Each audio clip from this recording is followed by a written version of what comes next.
Tesla company का असली मालिक कौन है? एलन मस्क ने आज तक सबसे बोला झूठ। कैसे इस लड़के ने सिर्फ 68 रुपए में आईफोन खरीद लिया, वो भी स्नैपडील से? तरीका जानकर पड़ जाएंगे सोच में। टाटा कंपनी की शुरुआत कैसे हुई जानकर आप टाटा कंपनी को और भी ज्यादा दिल से सैल्यूट करने लगेंगे। नंबर 6, सिर्फ 68 रुपए में आईफोन। यकीन करना थोड़ा मुश्किल है लेकिन ये सच है। निखिल बंसल नाम के एक लड़के ने देखा कि स्नैपडील में आईफोन सिर्फ 68 रुपए में मिल रहा है, जिसके बाद उसने बिना देरी किए उसे ऑर्डर कर दिया। लेकिन स्नैपडील ने थोड़ी देर बाद इसे एक टेक्निकल ग्लिच बताकर ऑर्डर कैंसिल कर दिया। इस बात पर बंसल स्नैपडील को कोर्ट में घसीट ले गए और केस दर्ज किया कि स्नैपडील अपनी डील पूरी नहीं कर रहा है। जिसके बाद स्नैपडील ने जज को बताया कि तकनीकी कारणों से ये ऑफर वेबसाइट पर दिख रहा था, लेकिन उसे तुरंत हटा लिया गया था। लेकिन कोर्ट ने स्नैपडील की बात को खारिज करते हुए कहा कि निखिल को आईफोन 68 रुपए में ही दिया जाए और साथ ही कोर्ट ने स्नैपडील के ऊपर 2000 का जुर्माना भी ठोक दिया। नंबर 5, टेस्ला की खोज मस्क ने कभी नहीं की थी, बल्कि इसे किसी और ने ही बनाया था। टेस्ला कंपनी की शुरुआत 1 जुलाई 2003 को मार्टिन एबरहार्ड और मार्क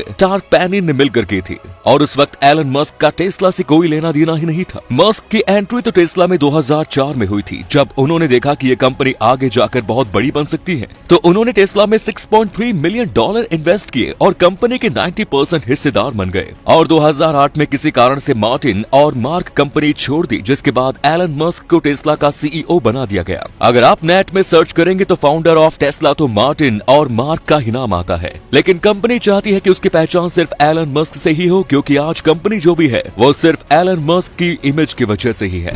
नंबर 4, आज लगभग हर कोई टाटा का कोई ना कोई प्रोडक्ट इस्तेमाल करता है, लेकिन टाटा कंपनी की शुरुआत जमशेद जी टाटा ने साल 1868 में केवल 21,000 रुपए में एक दिवालिया तेल मिल को खरीद कर की थी। उस मिल में उन्होंने रुई के कारखाने की शुरुआत की थी। जमशेद जी ने अपनी जिंदगी में 4 लक्ष्य बनाए थे। पहला, एक आयरन और स्टील कंपनी खोलना। दूसरा, एक वर्ल्ड क्लास इंस्टीट्यूशन बनाना। एक होटल खोलना और एक हाइड्रो इलेक्ट्रिक पावर प्लांट बनाना। हालांकि वे अपने लाइफ में अपने सभी लक्ष्य पूरे नहीं कर पाए, लेकिन उन्होंने एक वर्ल्ड क्लास होटल जरूर बना दिया, जिसे आज ताज होटल के नाम से जाना जाता है। हालांकि उनकी आगे की पीढ़ी ने उनके सभी सपनों को पूरा कर दिया। वे पिछले 50 सालों से रतन टाटा जी की कंपनी को अच्छी तरह से संभाल रहे हैं। आज टाटा कंपनी का साम्राज्य इतना बड़ा हो चुका है कि अगर टाटा ग्रुप अपने सारे बिजनेस बंद कर दे तो देश की जीडीपी बर्बाद हो जाएगी और कई हजार लोग बेरोजगार हो जाएंगे।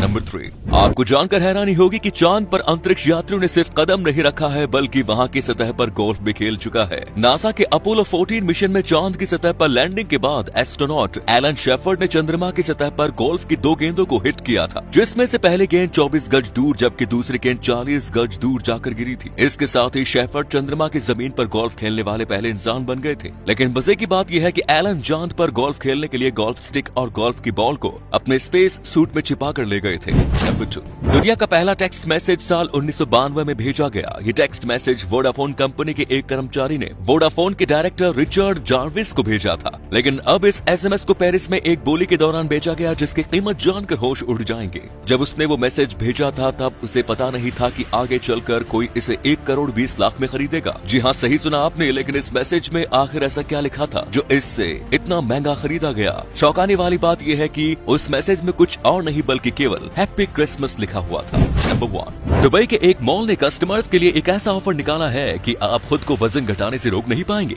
अल गुरैर शॉपिंग सेंटर ने lose to win gold challenge शुरू किया है। इसके तहत मॉल में चल रहे फिटनेस चैलेंज को पूरा करने में लोग कामयाब रहते हैं तो उन्हें हर 1 किलो वजन घटाने पर 1 ग्राम सोना दिया जाएगा और आप भी इसमें हिस्सा लेके काफी सोना जीत सकते हैं। ये कदम मॉल ने सरकार के कहने पर उठाया है, क्योंकि मोटे लोगों की लिस्ट में दुबई नंबर 1 पर आता है। लेकिन वहाँ की सरकार चाहती है कि दुबई के लोग हेल्दी और एक्टिव बने। जो लोग चैलेंज पूरा नहीं कर पाते हैं उन्हें निराश होने की जरूरत नहीं है। उन्हें मॉल में फिटनेस की फ्री क्लास दी जाएगी।